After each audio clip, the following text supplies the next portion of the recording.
An 82-year-old man limps onto a military airfield carrying a worn briefcase, immediately mocked by young officers who see only a confused elderly civilian.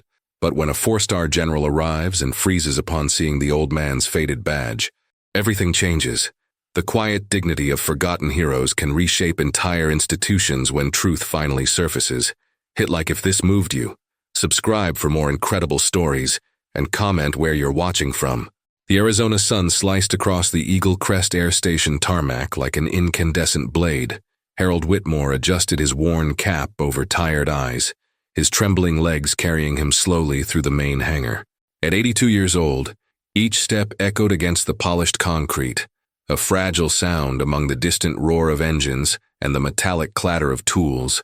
Modern fighter jets lined up like sleeping predators, gleaming F-35s, experimental drones suspended in maintenance structures, technology he barely recognized. Young technicians circulated between the aircraft, their voices mixing with the constant hum of ventilation systems. Harold held the leather briefcase against his chest, feeling the familiar weight of the metal badge in the inner pocket of his worn jacket. "Mr. Whitmore," the voice cut through the air like a whip. "Alt Cole?" Bryce Halden approached, his military posture impeccable, contrasting with the hunched figure of the elderly man. Behind him, Alt Mason Kerr and Capt. Dana Rowley exchanged amused glances, their contained smiles barely disguising what was coming. Halden tapped his finger on Harold's inner coat pocket, exposing the worn badge that tried to hide among the faded fabric. The ancient metal caught a reflection of the fluorescent light, revealing engravings almost erased by time. "This can't be serious," Halden's voice echoed through the hangar, drawing curious looks from nearby technicians. "That badge isn't yours," a murmur began spreading among those present. A technician held his radio, pausing his conversation to observe the scene unfolding. Harold's mental camera captured the quick cuts between Halden's haughty face, his own trembling hands, and the exposed badge-like evidence of some unspecified crime. Kerr let out a muffled laugh, shaking his head. Rowley crossed her arms, her expression a mixture of amusement and second-hand embarrassment. The circle of spectators grew, young faces and impeccable uniforms creating a wall of judgment around the elderly man. Harold maintained his contained posture, his gray eyes fixed on the officer before him. When he spoke, his voice came out low and calm, carrying the weight of decades of silence. "It's mine." The two words hung in the hot hangar air, simple and unshakable. Halden blinked, clearly expecting a quick retraction or an elaborate explanation. What he received was just that silent certainty, as solid as the concrete beneath their feet. The badge remained exposed, a small circle of metal with nearly illegible engravings. In the center, the worn emblem of an eagle over a shield on the edges, numbers and letters that looked like codes from a forgotten era. And there, engraved in small letters in the lower right corner, a name no one had bothered to read: H. Whitmore, 447th ARD. An older technician frowned, something familiar firing in his memory, but the moment passed before he could give shape to the thought. Near the tool table, a challenge coin half hidden in Harold's slightly open briefcase caught a fleeting reflection of light, another fragment of a puzzle no one yet knew they needed to assemble. Halden took a step back, his expression changing from amusement to irritation. The public humiliation was being wasted. The old man wasn't crumbling as expected. Instead of shame, there was a silent dignity that made the entire situation uncomfortably ambiguous. "Well," Halden said, his voice taking on a more formal tone, "let's resolve this properly." The crowd's murmur grew. Cell phone cameras began rising discreetly among the technicians. Harold adjusted the badge back into his pocket, his rough fingers sliding over the metal with the familiarity of someone who had touched it thousands of times. In the silence that followed, only the constant hum of ventilation systems and the distant echo of military footsteps filled the space. The main hangar of Eagle Crest Air Station had become an impromptu tribunal, with young judges and a defendant, whose only defense was truth engraved in worn metal. The first act had begun. Harold moved away from the crowd, his legs carrying him toward the visitors' area with a slowness that seemed eternal. The worn cap automatically adjusted over his eyes, a gesture as natural as breathing, shaped by decades of military habit. Even bent by age, something in his posture straightened when commands echoed through the hangar. a muscular response that time hadn't been able to erase. The smell of hydraulic oil and aviation fuel seeped into his lungs, awakening sensory memories that danced at the edges of his consciousness. His fingers instinctively sought his coat pocket, not for the challenge coin resting there, but for the ghost of an inspection habit he had performed every day for 23 years. A civilian intern approached, his expression a mixture of forced patience and genuine concern. The young man couldn't have been more than 22, his temporary credentials swinging on a bright red lanyard. "Sir, do you need help finding the visitors section?" The tone was gentle but loaded with that automatic condescension reserved for lost elderly people. Harold stopped, his eyes catching details that would go unnoticed by most. The way the young man maintained a respectful distance but prepared to intervene. How other civilians watched from afar, whispering among themselves with that mixture of curiosity and pity that accompanies someone clearly out of place. "I've seen this before," Harold murmured. More to himself than to the intern, the words came out like a sigh, carrying the weight of memories that refused to take complete form. Fragments floated in his mind, notes in his precise handwriting covering pages of complex calculations, a calendar with dates crossed out in red, a yellowed photograph of men in uniforms that no longer existed. The intern hesitated, clearly not knowing how to interpret the response. "He seems lost," he whispered to a nearby colleague, a sigh escaping involuntarily. Harold opened the leather briefcase, searching for something he couldn't even name himself. For a fraction of a second, the challenge coin became visible, darkened bronze with an engraved emblem that mirrored the design of the badge on his coat. The metal caught the industrial light of the hangar, revealing numbers and symbols that told a forgotten story. His aged hands moved with a precision that contrasted with the fragility of his appearance. Blue veins mapped the surface of his skin like rivers in an arid territory. But the fingers that adjusted the coin moved with the certainty of someone who had manipulated delicate instruments throughout an entire career. Harold's breathing was measured, controlled, the rhythm of someone accustomed to working under pressure, where a calculation error could mean the difference between success and catastrophe. Even now, decades later, his breathing maintained that disciplined cadence. A group of officers passed walking quickly, their technical conversations mixing with the ambient noise. Harold watched them, recognizing in their posture and jargon echoes of a world he had helped build. They spoke of stability systems, aerodynamic coefficients, and error margins with the confidence of those who mastered inherited concepts, not created ones. The contrast was palpable. Harold's external fragility against the military reflexes that still pulsed beneath the surface. Like an old engine that retained its strength even when the body showed signs of time. Each small gesture revealed layers of a story no one had bothered to read. The challenge coin disappeared back into the briefcase, but not before catching one more fleeting reflection. In Harold's pocket, besides the exposed badge, an old dog tag remained hidden, another fragment of a puzzle patiently awaiting its time to be assembled. The intern moved away, clearly relieved not to have to deal with the apparently confused elderly man. Harold remained alone, a silent figure surrounded by the future he had helped create, invisible to everyone except those few who still knew where to look for the right clues. The main hangar had transformed into an impromptu theater, with verification tables strategically arranged under the harsh light of industrial spotlights. A digital panel displayed the list of official guests and security protocols in blinking green letters, each name accompanied by a small photograph and relevant credentials. Harold Whitmore's name was nowhere to be found. Lot Cole. Bryce Halden positioned himself behind one of the tables, his fingers drumming impatiently on an open folder.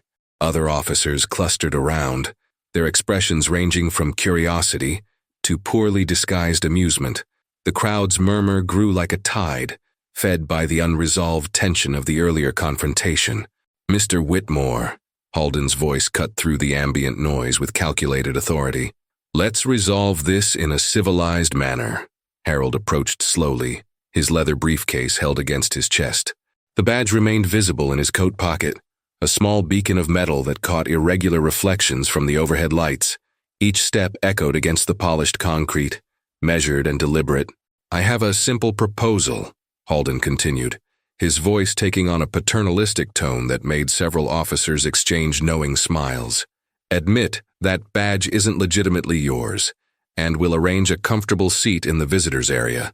Nobody gets embarrassed, nobody wastes time, and we all proceed with our demonstration." The offer hung in the air like a poorly disguised trap of benevolence. It was a quick solution, wrapped in diplomatic language. A way to sweep embarrassment under the rug without addressing the underlying question of truth. Several officers nodded approvingly. A young lieutenant even pulled out his phone, posting a quick update to the base's internal group chat. Old-timer situation being handled professionally. The modern tension of instant documentation added another layer to the unfolding drama. Harold's gray eyes moved slowly across the assembled faces. The expectation was palpable. They wanted capitulation, a simple admission that would allow everyone to return to their scheduled activities. The demonstration was set to begin in less than an hour, and this unexpected complication was threatening the carefully planned timeline. "Confess that badge isn't yours, and nobody leaves embarrassed," Halden pressed, his tone taking on the authority of someone accustomed to quick resolutions. The silence stretched. Harold's fingers found the edge of his briefcase, his weathered hands steady despite the tremor that affected his legs.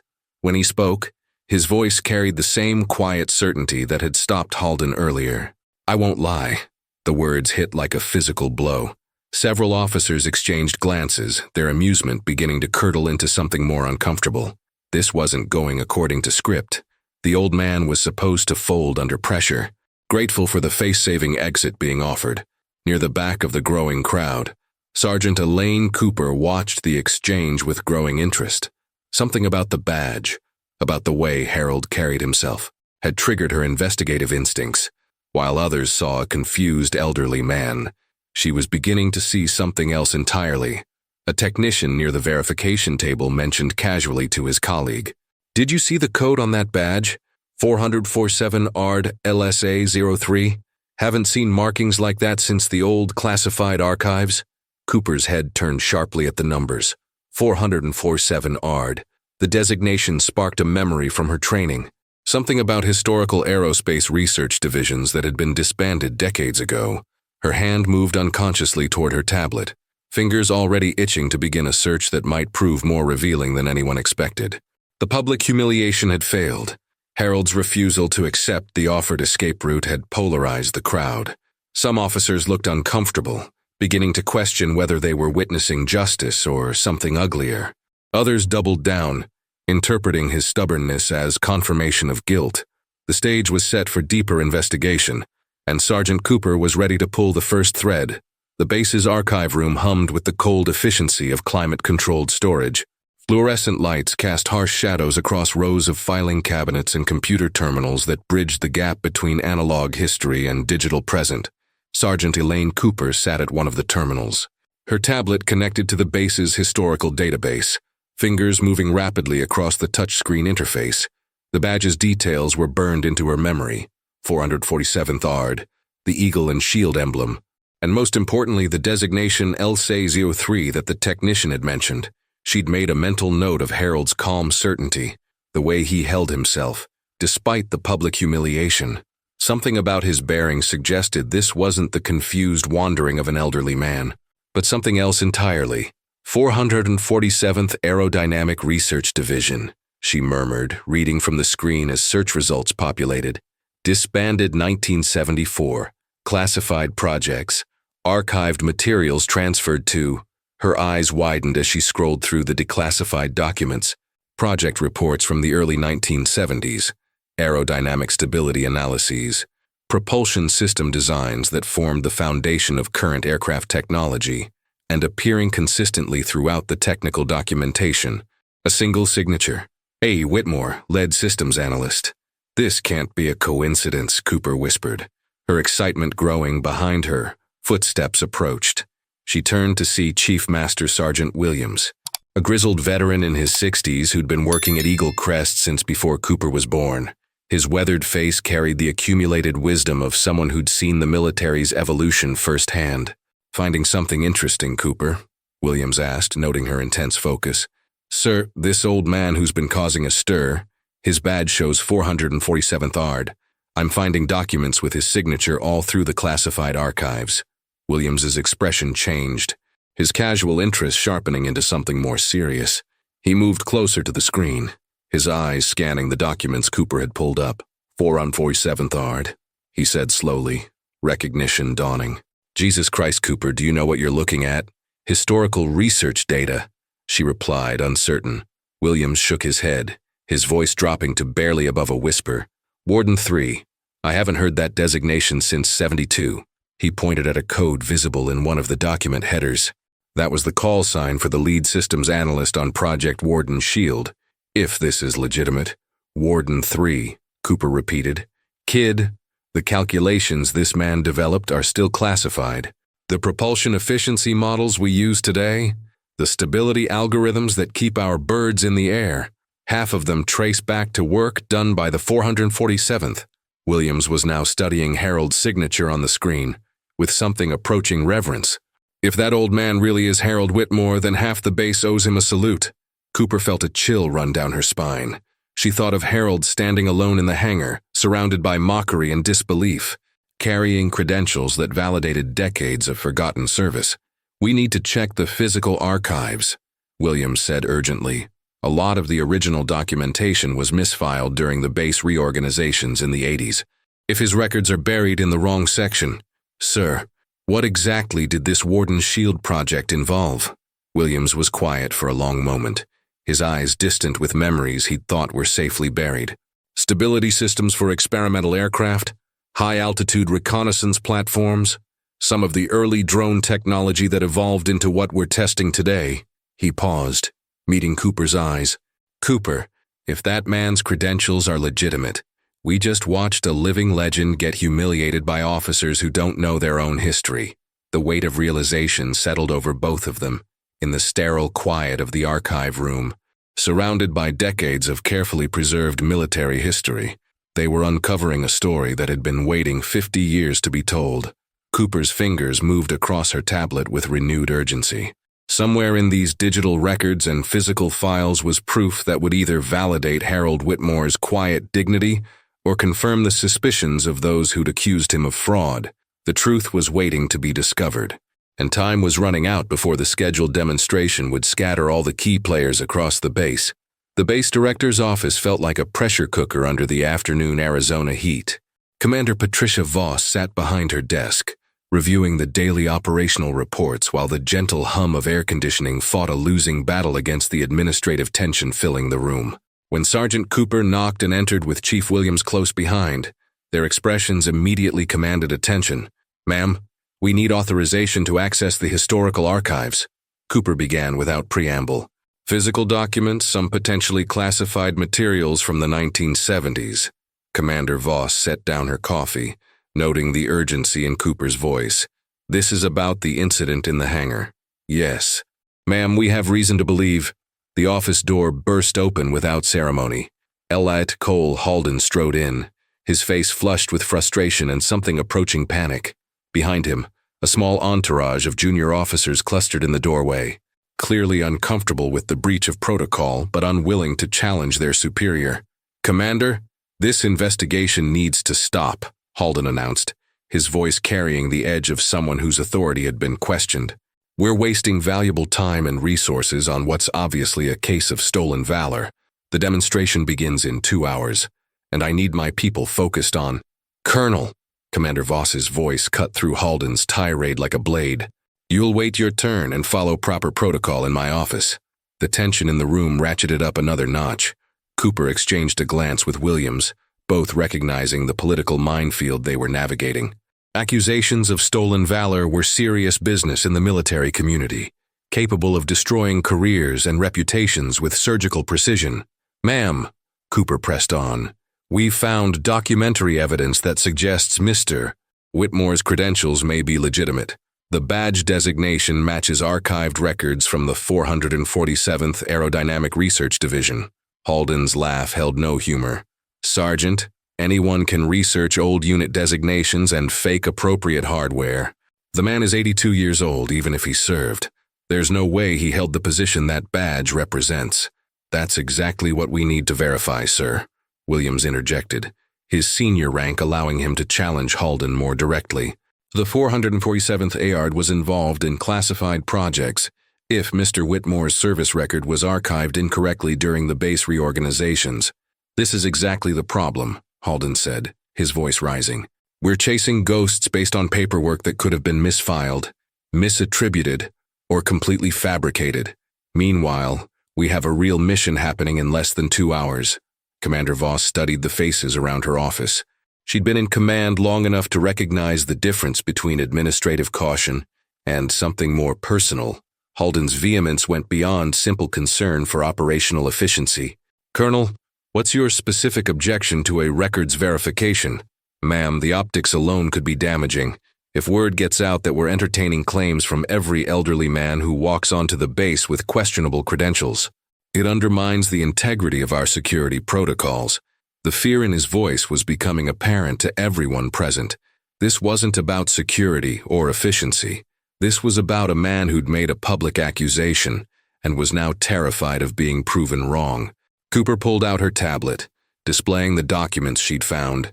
Commander, with your permission, we'd like to cross-reference these signatures with any personnel files that might have been archived under Project Warden Shield. The designation codes match. And if the documentation is authentic, Warden Shield. Commander Voss's expression sharpened. She'd heard whispers of historical projects, classified work that formed the foundation of current operations. But the specifics remained buried in bureaucratic layers she'd never had reason to penetrate. Ma'am, Williams said quietly, if these records are genuine, we're dealing with someone whose work directly contributed to current base operations. The stability algorithms we're testing today trace back to research from that era. The office fell silent, except for the mechanical whisper of climate control. Through the windows, they could see preparations beginning for the afternoon demonstration. Ground crews moving with practiced efficiency. Test pilots reviewing final checklists. The choreographed dance of military precision. Commander Voss made her decision with the swift certainty that had earned her the command. Cooper, you have authorization. Williams, assist her with the physical archives. I want a preliminary report in 30 minutes. Halden's face went pale. Ma'am, I strongly object to— Your objection is noted, Colonel. You're dismissed. As the door closed behind Halden and his uncomfortable entourage, Commander Voss turned back to Cooper and Williams. Sergeant, if you're wrong about this, there will be consequences. If you're right, then we have a much bigger problem than one man's credentials. Outside, Harold Whitmore sat in the visitors' area, watching the afternoon preparations with patient eyes that had seen this dance before. His memories were becoming more vivid as the day progressed. Fragments of calculations, the weight of responsibility, the pride of work done in silence and shadow. Time was running short, but truth had a way of surfacing when people were finally willing to dig deep enough to find it. Durisu, the late afternoon sun cast long shadows across the main hangar. As preparations for the demonstration reached their crescendo, ground crews scurried between aircraft, final systems checks echoed through loudspeakers, and the controlled chaos of military precision filled the air with electric anticipation. Harold Whitmore remained in the visitors' section, a still point in the storm of activity, his aged hands folded over the leather briefcase that had become his anchor. The rumble of approaching vehicles cut through the ambient noise. A convoy of black SUVs with official plates moved across the tarmac with the measured authority of high-ranking arrival. Harold's eyes tracked the lead vehicle, something in his bearing shifting almost imperceptibly as recognition flickered across his weathered features. General Raymond Alcott emerged from the lead SUV, his uniform bearing the weight of 4 stars and decades of command responsibility. At 65, he moved with the controlled purpose of someone accustomed to environments where every decision carried life or death consequences. His aide rushed to keep pace as he strode toward the hangar, reviewing a tablet filled with demonstration specifications and security briefings. The entire hangar seemed to straighten as word of the general's arrival spread through the base communications network. Officers adjusted their posture, technicians double-checked their stations, and the ambient noise shifted to the hushed efficiency of personnel operating under elevated scrutiny. Alcott paused at the hangar entrance, his eyes scanning the assembled aircraft and personnel with the trained assessment of someone who'd spent a lifetime evaluating military readiness. His gaze moved methodically across the scene, the gleaming F-35s, the suspended drone platforms, the clusters of officers awaiting his attention. Then he saw Harold. The general froze mid-stride, his tablet forgotten in hands that had suddenly gone still. 50 years collapsed in an instant, as Alcott's eyes locked onto the elderly figure sitting alone in the visitors' area.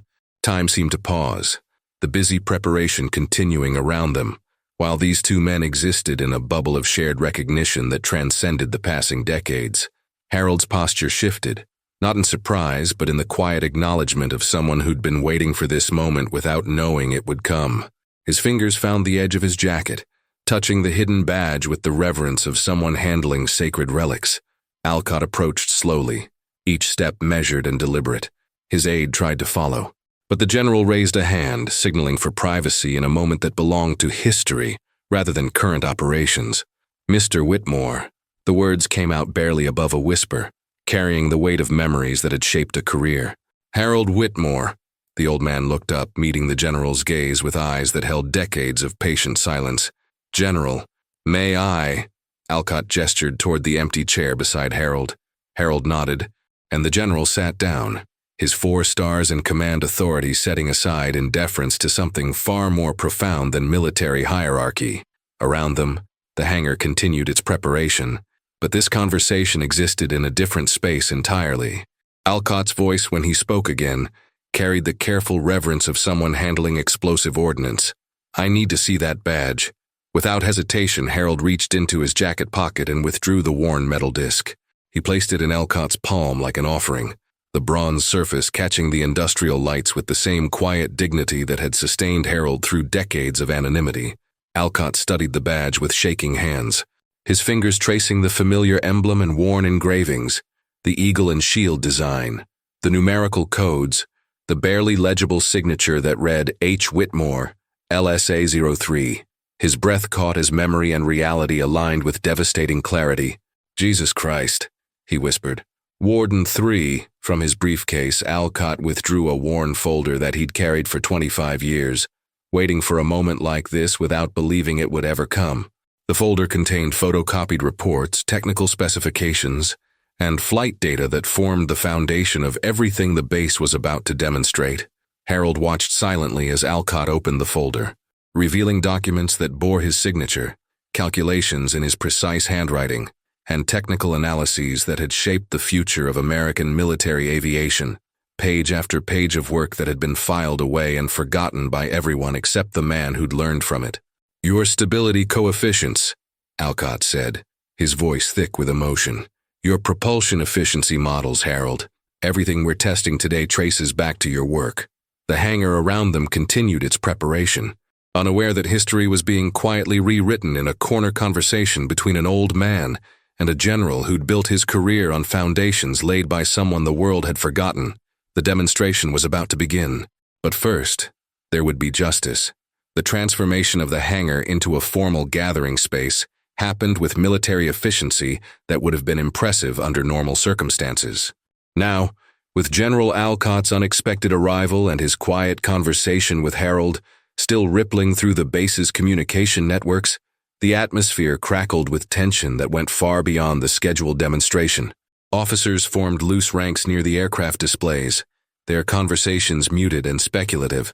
Word had spread through unofficial channels that something significant was developing, though the exact nature remained frustratingly unclear. "Cole."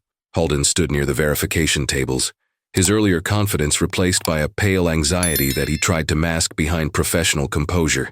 General Alcott rose from his conversation with Harold, the worn folder clutched in hands that trembled slightly with suppressed emotion.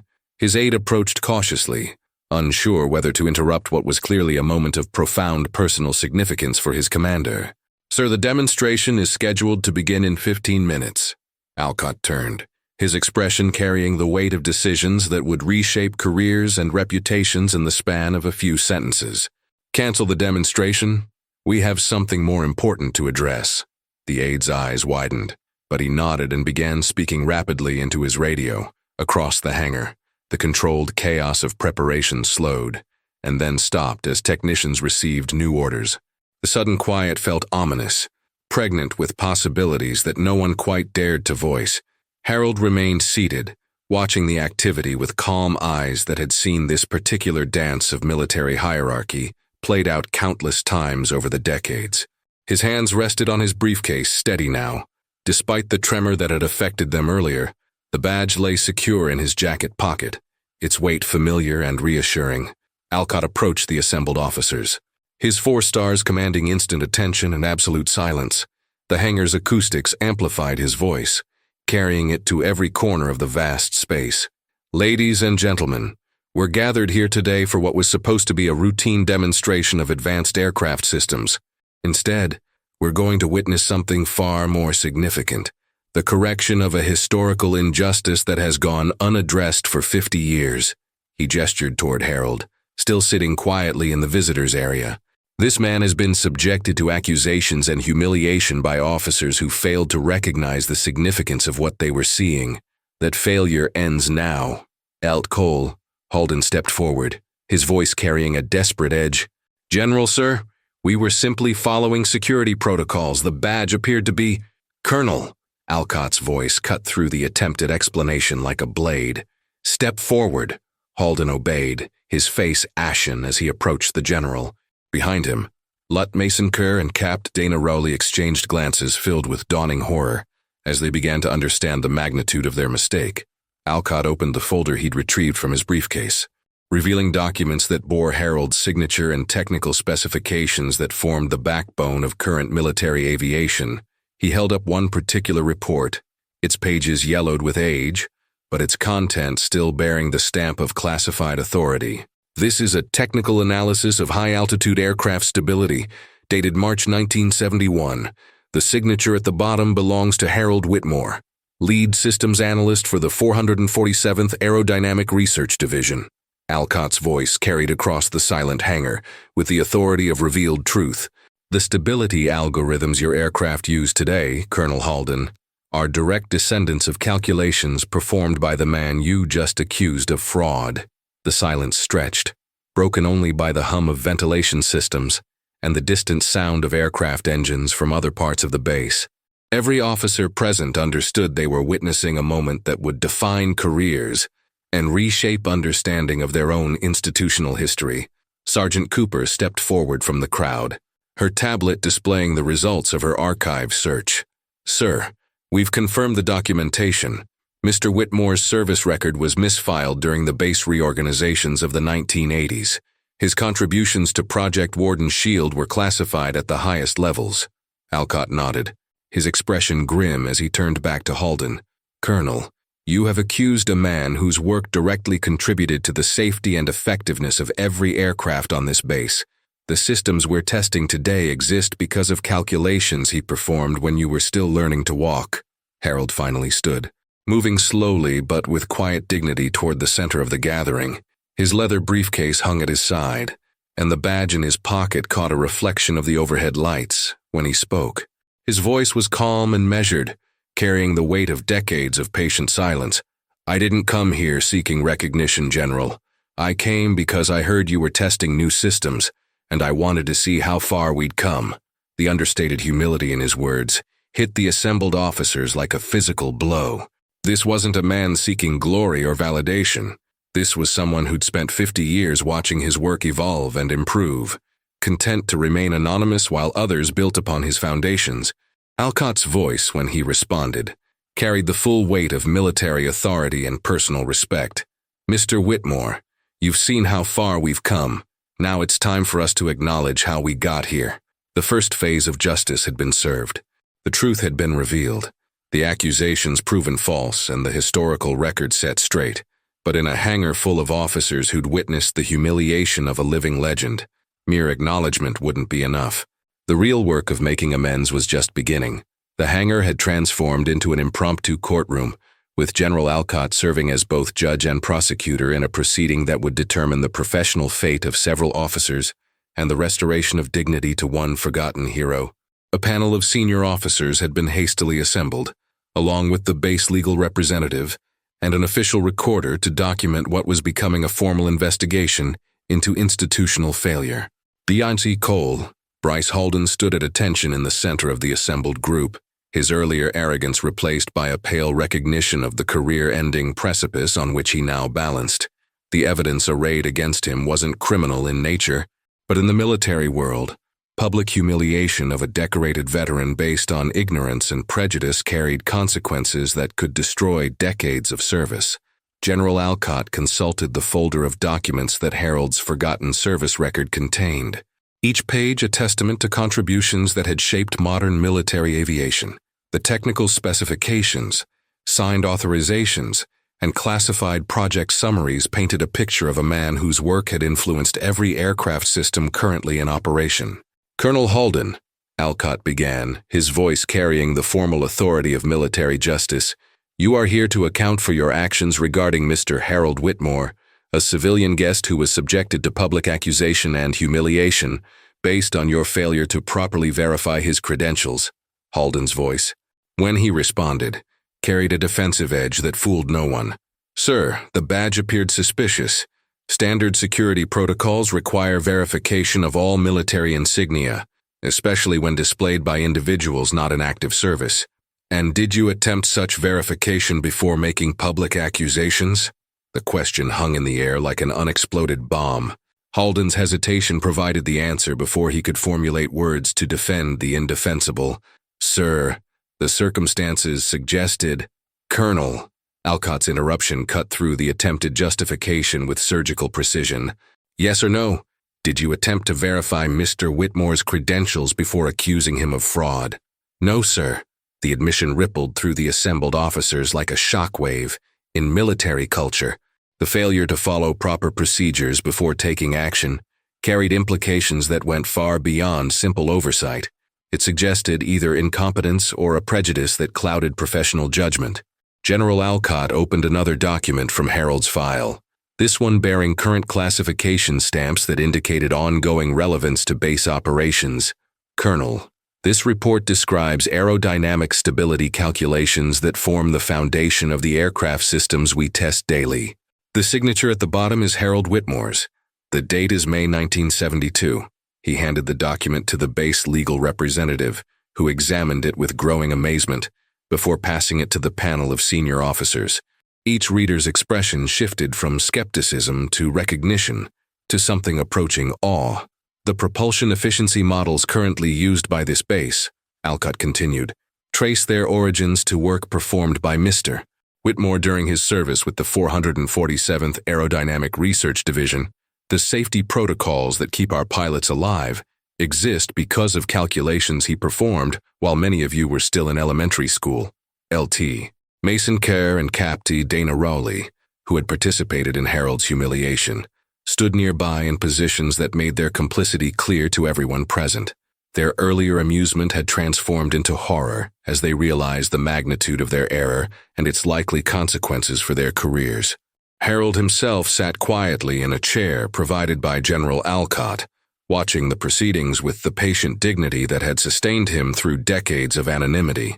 His leather briefcase rested at his feet, and the badge that had triggered this entire sequence of events remained safely in his jacket pocket, no longer hidden, but no longer needing to prove itself. "Sir," Halden attempted one final defense. There was confusion in the archives. His records were misfiled, making verification difficult. "Were they?" Alcott's question carried the tone of someone who'd already discovered the answer. "Sergeant Cooper, please share your findings." Cooper stepped forward, her tablet displaying the results of her investigation. "Sir, Mr. Whitmore's service records were indeed misfiled during the base reorganizations of 1982. However, the original documentation was available through standard archive searches. The information was accessible to anyone with appropriate clearance who took the time to look." The implicit accusation in her words was clear. Halden's failure wasn't due to inaccessible records, but to a prejudice that made him unwilling to believe an elderly civilian could possess legitimate military credentials. Alcott nodded grimly, then turned to address the broader assembly. "This incident represents a failure at multiple levels.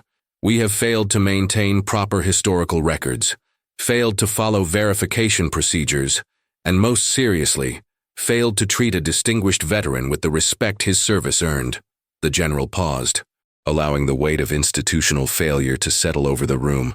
When he continued, His voice carried the authority of someone prepared to make changes that would prevent future occurrences. Colonel Halden, you will prepare a formal written apology to be read publicly and entered into Mr. Whitmore's permanent record. Additionally, you will oversee the correction of our historical archives to ensure proper recognition of Mr. Whitmore's contributions. The punishment was professional rather than criminal, but in the military world, public humiliation of a superior's decision carried career implications that everyone present understood. Halden's nodded acceptance carried the weight of someone who recognized that his future advancement had just become significantly more difficult, but the focus of this gathering wasn't punishment, it was restoration. The real work lay in repairing decades of institutional amnesia and ensuring that Harold Whitmore's contributions received the recognition they deserved. The mess hall at Eagle Crest Air Station had been transformed for the evening gathering, its usual utilitarian atmosphere softened by warm lighting and the informal arrangement of tables that encouraged conversation rather than routine consumption. The scheduled demonstration had been replaced by something far more significant, a gathering designed to honor a forgotten hero and begin the process of institutional healing. Harold Whitmore sat at the head table alongside General Alcott and Sergeant Cooper, the three of them representing different generations of military service united by respect for truth and dedication to service. The leather briefcase that had accompanied Harold throughout the day rested beside his chair, its contents no longer a mystery, but a testament to contributions that had shaped decades of technological advancement. The challenge coin that had remained hidden earlier now rested openly on the table before Harold, its bronze surface catching the warm light and revealing intricate engravings that told the story of the 447th Aerodynamic Research Division. Officers throughout the mess hall found their eyes drawn to that small circle of metal, understanding for the first time the significance of symbols they'd been trained to recognize, but not to truly comprehend. General Alcott's voice carried easily across the gathered assembly, his words carefully chosen to honor the past while acknowledging institutional failures. Ladies and gentlemen, we're gathered tonight not for a scheduled demonstration, but for something far more important. The recognition of service that has gone unacknowledged for 50 years. He gestured toward Harold, whose quiet dignity had remained constant throughout the day's revelations. Mr. Whitmore's contributions to military aviation extend far beyond the technical specifications and calculations that bear his signature. His work represents the foundation upon which current operations are built. The general paused, consulting a document that contained excerpts from Harold's classified reports. In 1971, when our understanding of high-altitude aircraft stability was limited by computational constraints and theoretical uncertainties, Harold Whitmore developed analytical methods that solved problems we didn't even know we had. Harold listened with the same patient attention he'd shown throughout the day, his hands folded over the challenge coin that had become a focal point for the gathered officers. When invited to speak, his voice carried the measured cadence of someone accustomed to choosing words carefully. "I didn't seek recognition then, and I'm not seeking it now," he said quietly. "The work we did with the 447th was classified for good reasons. We understood that our contributions would remain anonymous, and we accepted that responsibility willingly." His words carried the weight of a generation that had served in shadow, performing crucial work without expectation of public acknowledgement or personal glory. "What matters isn't whether my name appears in history books. What matters is that the work continues, that each generation builds upon what came before, and that we never stop pushing the boundaries of what's possible." Sergeant Cooper, who had initiated the investigation that led to this moment, raised her hand respectfully. "Sir, may I ask what motivated you to visit the base today?" Harold's smile was gentle, carrying memories that stretched back decades. "I heard about the demonstration, about the new systems being tested. I wanted to see how far we'd come, to understand what had grown from the seeds we planted so long ago." The honesty in his answer resonated throughout the mess hall. This wasn't a man seeking vindication or demanding recognition. This was someone whose love for the work itself had sustained him through decades of anonymity. He'd come simply to witness the evolution of systems he'd helped create, content to remain a silent observer of progress he'd enabled. General Alcott stood, raising a glass of water in a gesture that commanded immediate attention from every officer present. To Harold Whitmore, whose contributions to military aviation have kept American pilots safe for 50 years, and whose dignity in the face of today's injustice reminds us all of the values we're sworn to uphold. The toast was echoed throughout the mess hall. Officers rising to honor a man whose work had touched their lives in ways they were only beginning to understand. The sound of glasses and voices filled the space, creating a moment of unity that transcended rank and generation. As the formal portion of the evening concluded, Harold walked slowly toward a memorial wall that honored base veterans from previous decades.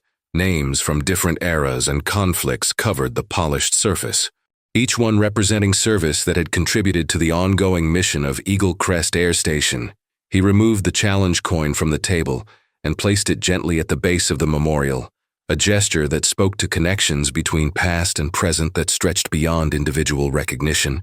The bronze surface reflected the warm lighting, creating a small beacon among the honored names of those who had served before.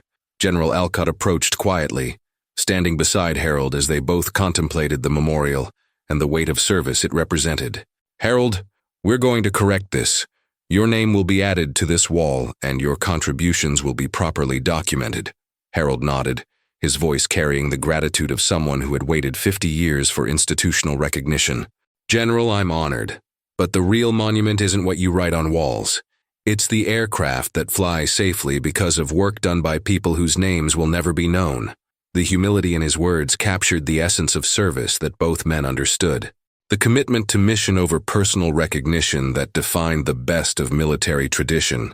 The evening's events had restored Harold's dignity and corrected historical oversights. But more importantly, they had reminded everyone present of the values that made such recognition meaningful. The desert morning arrived with the crystalline clarity that only Arizona could provide, painting the Eagle Crest Air Station tarmac in shades of gold and amber that transformed military functionality into something approaching art. Harold Whitmore stood at the edge of the main runway, his weathered hands steady, as they adjusted the newly polished badge that had sparked a revolution in institutional memory just 24 hours earlier. The entire base had transformed overnight.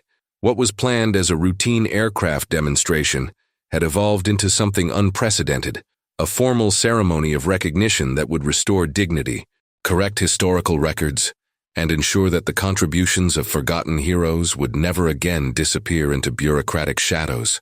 The morning air carried the scent of aviation fuel and desert sage, mingling with the electric anticipation of hundreds of military personnel who understood they were witnessing history being rewritten in real time. General Raymond Alcott approached Harold with measured steps, his dress uniform bearing the weight of 4 stars and the responsibility of institutional leadership. In his hands, he carried a leather portfolio containing documents that represented more than bureaucratic correction. They embodied the military's commitment to honor service, regardless of how much time had passed since that service was rendered. Behind the general, the assembled crowd represented every level of base operations. Officers who had spent careers building upon Harold's foundational work stood beside enlisted personnel who maintained aircraft systems derived from his calculations. Civilian contractors whose modern innovations traced back to his theoretical frameworks waited alongside family members who had been invited to witness the correction of a 50-year oversight. "Ladies and gentlemen," Alcott's voice carried across the tarmac with the authority of someone accustomed to addressing large assemblies, amplified by the base's public address system but requiring no technological enhancement to command absolute attention. "We gather this morning for a demonstration that will showcase the evolution of American military aviation. But before we witness the culmination of decades of technological advancement, we must acknowledge the foundation upon which that progress was built." The general opened his portfolio, withdrawing documents that bore official seals representing multiple levels of Department of Defense authorization. The morning light caught the gold embossing on letterhead that transformed bureaucratic acknowledgement into something approaching sacred recognition. "Mr. Harold Whitmore," Alcott continued, his voice carrying both formality and genuine emotion, "served his country with distinction for over 2 decades, developing analytical methods and technical specifications that continue to protect American pilots and advance American aerospace capabilities. His contributions were classified at the highest levels, performed without expectation of public recognition, and sustained by a dedication to service that exemplifies the finest traditions of military excellence. Harold maintained the quiet dignity that had sustained him through decades of anonymity, and the recent ordeal of accusation, followed by vindication. The badge on his chest, now properly cleaned and mounted alongside a hastily manufactured but officially authorized insignia, caught reflections of the morning sun that seemed to illuminate not just metal, but the restoration of honor itself. A section of the main hangar complex bore new signage that had been installed during the pre-dawn hours. Whitmore Annex, Advanced Systems Development, stretched across the entrance in regulation lettering, accompanied by a bronze dedication plaque that would ensure future generations understood the connection between historical innovation and current capabilities. The gesture was symbolic, but profoundly meaningful, creating a physical monument to work that had previously existed only in classified archives, accessible to a handful of researchers. By order of the Secretary of Defense, Alcott read from the primary document, and with the grateful acknowledgement of the United States Air Force, Harold Whitmore is hereby formally recognized for distinguished service in the development of aircraft stability systems, aerodynamic efficiency models, and propulsion optimization frameworks that form the foundation of current aerospace technology. The words carried legal weight, but their emotional impact resonated far beyond bureaucratic necessity. Every officer present understood that institutional failures had been acknowledged, corrected, and transformed into policies that would prevent future oversights. The recognition wasn't just about Harold. It represented a commitment to remember all those whose service might otherwise disappear into administrative shadows. Old Cole, Bryce Halden stepped forward, his dress uniform impeccable and his bearing suggesting someone who had spent considerable time reflecting on personal failures and institutional responsibilities. The document he carried represented more than formal apology. It embodied a commitment to ensure that prejudice and ignorance would never again substitute for proper verification procedures. Mr. Whitmore, Halden's voice carried genuine remorse rather than the forced compliance of someone simply following orders. I offer my personal apology not just for my actions yesterday, but for the failure of institutional memory that allowed your contributions to be forgotten and your dignity to be challenged. Your service deserved better recognition, and your character deserved better treatment. Harold accepted the apology with a nod that conveyed forgiveness, without minimizing the harm that had been done, or the lessons that needed to be learned. Colonel, we all make mistakes. What matters is how we learn from them, how we grow beyond them, and how we ensure they don't diminish future service or tarnish future recognition.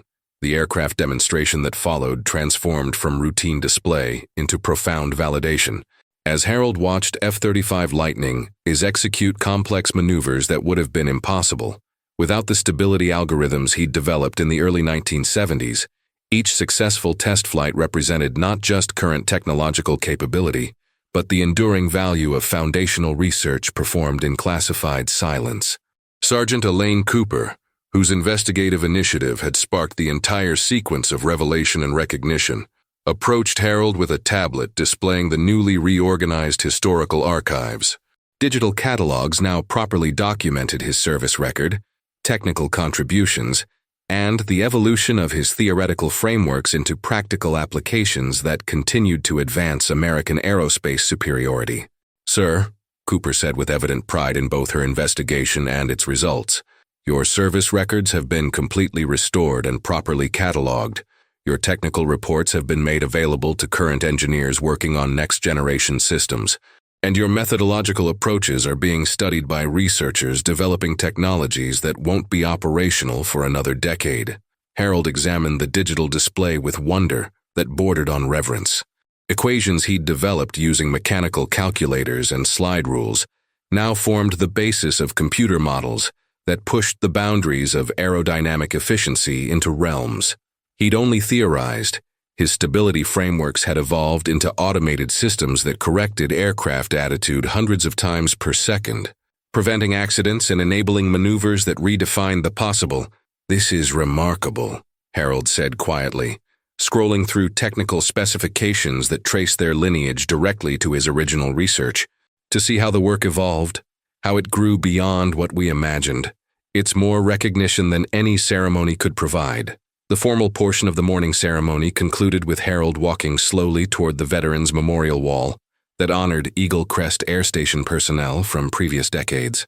Names from different eras and conflicts covered the polished granite surface, each representing service that had contributed to the ongoing mission of American aerospace defense. General Alcott accompanied him, carrying a bronze nameplate that would be permanently installed among the memorial's honored names. Harold Whitmore, Lead Systems Analyst, 447th Aerodynamic Research Division, Foundational Contributions to Aircraft Stability Systems, 1971-1974. General, Harold said as they reached the memorial, the nameplate is appreciated, but the real monument isn't what you write on walls or cast in bronze. It's the aircraft that fly safely because of work done by people whose names will never be known, calculations performed by analysts who never expected recognition, and innovations developed by teams whose only reward was knowing they'd contributed to something larger than themselves.